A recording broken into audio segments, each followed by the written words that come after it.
In this video, we're going to look at your special angles and exact values. So it's really important that you know your sine, cos, and tan for these angles here. 0, pi on 6, pi on 4, pi on 3, pi on 2.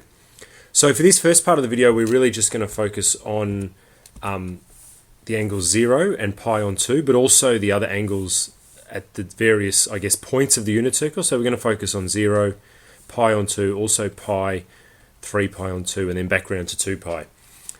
And we're remembering that when we position an angle on the unit circle, when we consider where an angle is, for example, pi on 2 here, this has an x coordinate, and it also has a y coordinate. And so that's the true for any angle. So this angle here, whatever angle that is, has an x coordinate and also a y coordinate. And the x coordinate of the point gives us the cos of the angle, and the y coordinate of the point gives us the sine of the angle. And then the tangent of the angle is found by putting a straight line from the origin through the angle to the tangent line and then reading the y coordinate of that. So this is the y coordinate of the tangent line. So if we go around and consider each of these angles, if we start at 0 degrees, which is here, clearly that has an x coordinate of 1, so cos 0 is 1. It has a y coordinate of 0, so sine of 0 is 0. And if I draw a line from here, to straight line, to that point, it's hitting the tangent line at a y value of 0. So there's our first values that we need to know. Once we move around, let me erase some of this.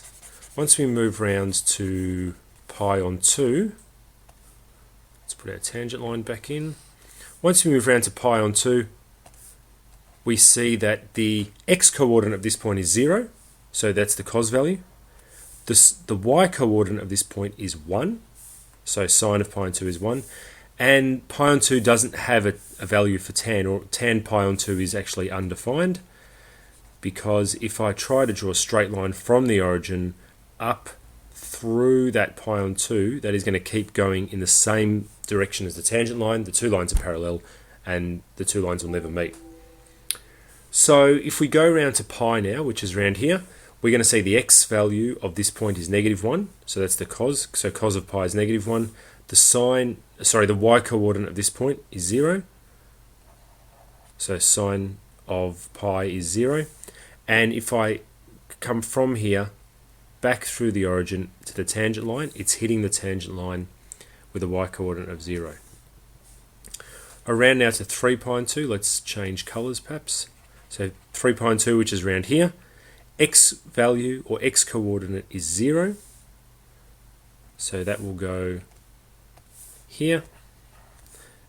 The y coordinate is -1, and the tangent value or the tan value is again undefined. And then as I move back around to 2 pi is in the same position on the unit circle as 0 degrees, or an angle of 0. So the sine, cos, and tan is just replicated from here to here. So those ones are where we would start, knowing your sine, cos, and tan for those different points, those 4 points around the unit circle. Let's move now to sine, cos, and tan for pi on 4. So some people memorize them. If you can't memorize them, the way to remember them is to visualize this equilateral triangle, equilateral right angle triangle, which has sides of 1, 1, and then using Pythagoras we could show that this is root 2. Because it's not an equilateral, an isosceles triangle, because it's isosceles and we're placing a right angle here, each of these angles would be the same, 45 degrees, or in radians, pi on 4. And then we can use our knowledge of SOHCAHTOA, or our right-angled trig ratios, to work out the values of sine pi on 4, cos, tan. So sine pi on 4, if we consider here's pi on 4 here, is equal to opposite over hypotenuse, so 1 on root 2, or we may like to rationalise the denominator and write that as root 2 on 2. Cos pi on 4, again, adjacent over hypotenuse, 1 on root 2, which is the same as root 2 on 2. Tan pi on 4, opposite over adjacent, which is the same as 1. So if you can't remember these off the top of your head, you need to remember the triangle and use that to help you remember sine, cos, and tan. Moving on now to pi on 6 and pi on 3. We again use a special triangle This time an equilateral triangle. Each side has a length of 2 units, and because it's equilateral, each angle on the inside is the same, and they'll all be 60 degrees, or as we know it now, pi on 3. What we're going to do with this triangle is chop it down the middle, and then take this triangle out. So we have a right angle triangle. This would be 2.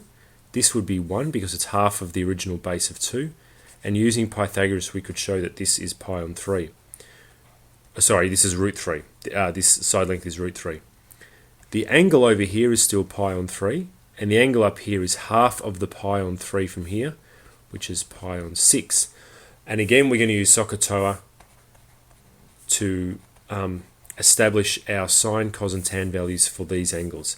So sine pi on 3 is opposite over hypotenuse, root 3 on 2. Cos pi on 3, adjacent over hypotenuse, 1/2. Tan pi on 3, opposite over adjacent, root 3 on 1, which is root 3. Sine pi on 6, opposite over hypotenuse. Cos pi on 6, adjacent over hypotenuse. Tan pi on 6, opposite over adjacent. So the work we've done in this video so far can be summarized in this table, which has got our common first quadrant angles here from 0 to pi on 2, our sine, cos, and tan values. So if you can't memorize them, you've got your special triangles to fall back to, but if you don't know these values, you're really not going to be able to go far with the rest of your trig.